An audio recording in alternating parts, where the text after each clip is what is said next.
Регионалната соработка за искористување на можностите од планот за раст на Западен Балкан е на високо ниво, беше кажано на денешната панел дискусија организирана од Европскиот центар на Атлантскиот совет. Сепак беше потенцирано дека се соочуваме со различни предизвици, особено при исполнувањето на реформската агенда која служи за проценка на можностите и капацитетите.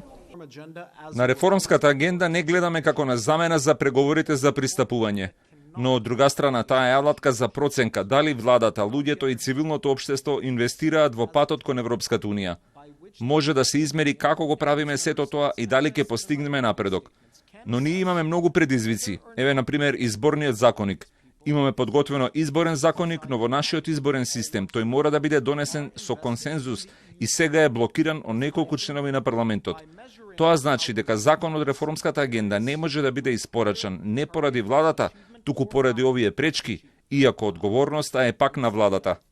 Министерката за европски прашања на Црна Гора рече дека ваквите теми не се однесуваат толку за Европската унија колку за регионалната соработка. Имаме одлична комуникација, што е важно кога зборуваме за регионалната соработка. Реформската агенда и планот за раст не се само зборови на хартија. Имаме и придобивки од нив. Тука зборуваме за многу инструменти кои се важни за нашите граѓани. Работиме напорно и тој план е добра мотивација не само за Црна Гора, туку и за останатите држави. Добиваме оптимистички пораки од Европската унија.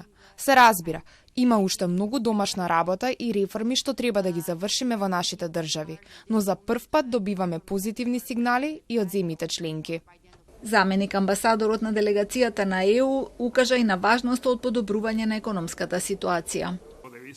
Во оние земји во кои преговорите за проширувањето го немаат овој многу силен моментум, во овој период постои силен фокус на неопходните реформи кои ќе ги придвижат земјите кон одредниците за пристапување и мислам дека ова е многу значајно. Истовремено, подобрувањето на економската ситуација во земјите ќе им помогне да привлечат повеќе инвестиции, а достапни ќе им бидат и дополнителни ресурси.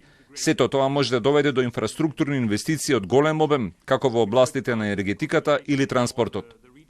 На панел дискусијата беше заклучено дека и понатаму треба да продолжи интензивната соработка во областите како финансии, транспорт, дигитално поврзување, интеграција на пазарот, како и посветеноста кон европската интеграција на Западен Балкан.